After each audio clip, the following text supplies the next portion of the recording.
챌린지 미니게임에 대하여 설명을 해드리겠습니다. 저희 팀의 조원으로는 정보융합학부 박규민, 정보융합학부 임재영이 있습니다. 발표 시작하겠습니다. 우선 저희 게임인 챌린지 미니게임의 알고리즘이고요. 이 알고리즘을 조금 쉽게 설명드리기 위해 도식화 과정을 거쳤습니다. 우선 이 도식화를 보시게 되면 게임을 시작을 하시게 되면 싱글 모드, 멀티 모드 두 가지 중 하나를 선택을 하시게 되고요. 여기서 싱글 모드를 선택을 하시게 되면 수도쿠와 지뢰찾기 두 가지 중 한 가지의 게임을 선택을 하실 수 있습니다.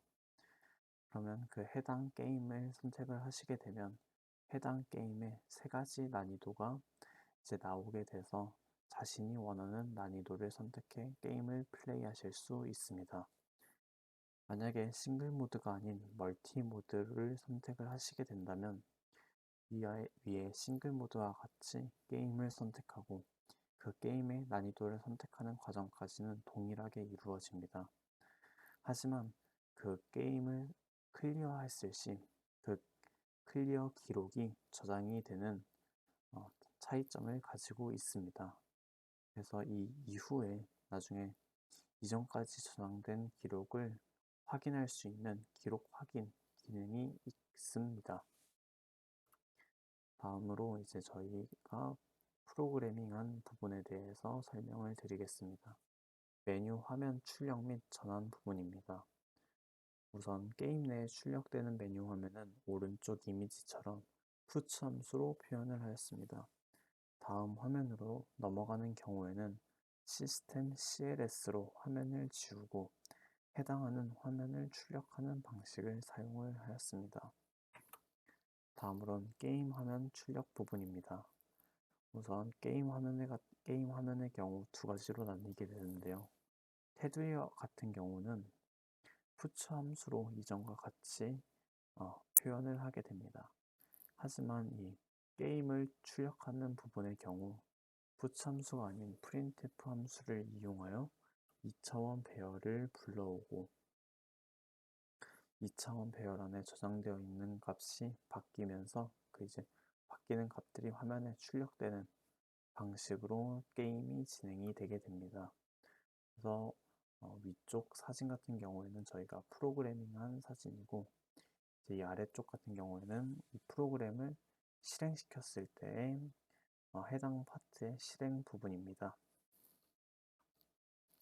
그 다음은 게임을 진행하기 위해서 키보드 입력하는 키보드를 통해서 입력을 받게 되는데 이 과정에 대해 설명해 드리겠습니다.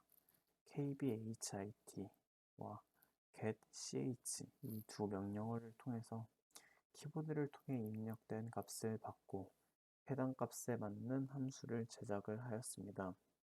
예를 들어서 P 버튼을 누를 시 게임의 기능 중 하나인 깃발이 세워지게 되는 방식이 있고 WASD 방향키를 누를 시 커서의 위치 변수값이 해당 방향으로 일씩 변화하는 예시도 있습니다. 그 다음은 이제 첫 번째 미니게임인 지뢰찾기에 대해서 설명해 드리겠습니다. 우선 이 지뢰찾기의 맵은 2차원 배열을 통해서 생성을 하게 되고요. 그 다음 랜드 명령어를 사용해 배열 안에 랜덤하게 지뢰를 설치하게 됩니다. 네, 그 이후에는 맵 구체화 과정을 거치게 되는데요. 우선 지뢰 위치를 제외한 배열의 원소에 0값을 넣어주게 됩니다. 그 다음 지뢰 위치와 인접해 있는 배열들의 숫자를 1씩 더해주게 됩니다. 그 다음 그 해당 숫자에 해당하는 숫자 이모티콘을 배열에 집어넣게 됩니다. 여기 예시를 들려드린 숫자와 같은 이모티콘을요. 그렇게 되면 저희가 흔히 지뢰찾기 하면 생각이 나는 맵의 구현이 완료가 되었습니다. 이후에는 깃발에 대하여 설명을 드리겠습니다. 우선 이 깃발은 두 가지 방식으로 게임 내에서 기능을 하게 되는데요. 우선 첫 번째는 지뢰의 위치에 깃발을 제대로 세우는 경우입니다. 그리고 두 번째 경우는 지뢰의 위치에 깃발을 세우지 않고 지뢰가 아닌 다른 위치에 깃발을 세우는 경우입니다. 우선 전자와 같은 경우에는 변수 a의 값을 1씩 증가를 시키고요. 후자의 경우가 한번 실행이 될 때마다 변수 b의 값을 1씩 증가시키게 됩니다. 그렇게 해서 이 두 변수의 합이 폭탄의 개수와 같을 때 게임은 종료가 되고, 만약 이 잘못된 위치에 지뢰를 설치했을 때 증가하는 변수 b가 1 이상일 경우 게임 클리어에 실패했다고 판단을 하고, 만약 이 변수 b가 0일 경우에는 게임을 클리어했다고 판단을 하게 됩니다. 그 다음은 지뢰찾기의 각 난이도를 만들기 위해서 이제 수정하거나 추가한 부분에 대해서 설명을 드리겠습니다. 노말 모드 같은 경우에는 이제 평범한 지뢰찾기로 이전에 설명드린 방식을 통해서 구현이 됩니다.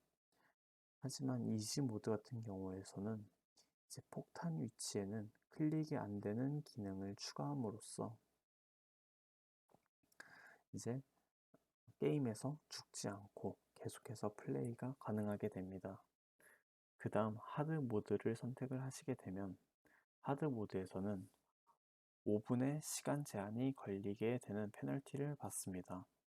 또한 클릭뿐만 아니라 이 깃발 또한 한 번이라도 잘못 설치 시 게임이 오버되게 되는 페널티 또한 받게 됩니다. 이렇게 해서 구현된 지뢰찾기는 게임 처음에는 각 배열에 네모 이모티콘을 덮어 왼쪽 사진과 같이 구현이 되게 되고요. 이것을 하나씩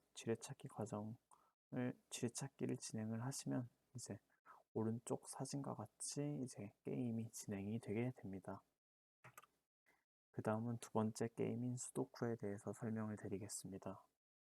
우선 수도쿠의 맵 같은 경우에도 2차원 배열을 만들어 배열의 원소에 수도쿠 값을 저장하는 방식으로 진행이 되게 됩니다.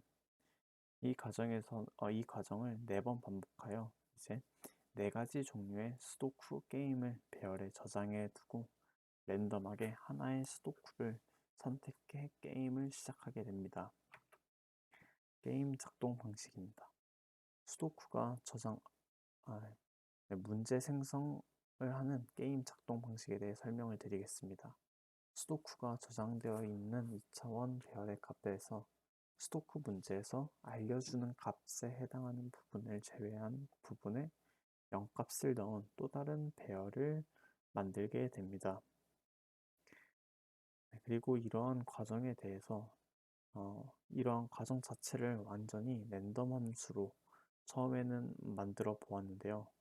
이렇게 하자 이제 풀리지 않는 수도쿠 문제들이 자꾸 발생을 하게 되어서 이제 초반에 만들어둔 4가지 수도쿠 배열 중 하나를 랜덤하게 사용하는 방식을 채택하였습니다. 그 다음은 이제 WASD 방향키를 사용해 이동한 후 이제 K 버튼을 이제 눌러 해당 위치에 원하는 숫자를 입력을 하실 수 있습니다. 그리고 게임 도중 누르면 수도쿠의 문제지의 답이 자동으로 채워지는 특수 기능 또한 구현을 해 두었습니다. 이렇게 해서 수도쿠를 진행을 해서 정답을 다 채우시게 되면 이제 채점을 할 수 있는데요. 채점 버튼을 누르시게 되면 이 정답이 들어가 있는 배열과 유저, 즉 제가 풀이한 값이 들어가 있는 배열을 이중 포문으로 비교를 하게 됩니다. 그리고 그 과정에서 이 둘이 완전히 같다면 오른쪽 사진과 같이 게임 클리어가 출력이 되게 되고, 만약 이 둘 중에 이 두 개의 배열 중 하나라도 다르게 되면 왼쪽과 같이 오답입니다 라는 화면이 출력이 되면서 게임 클리어에 실패하시게 됩니다. 그 다음 수도쿠의 난이도 설정을 위해 추가하거나 수정된 부분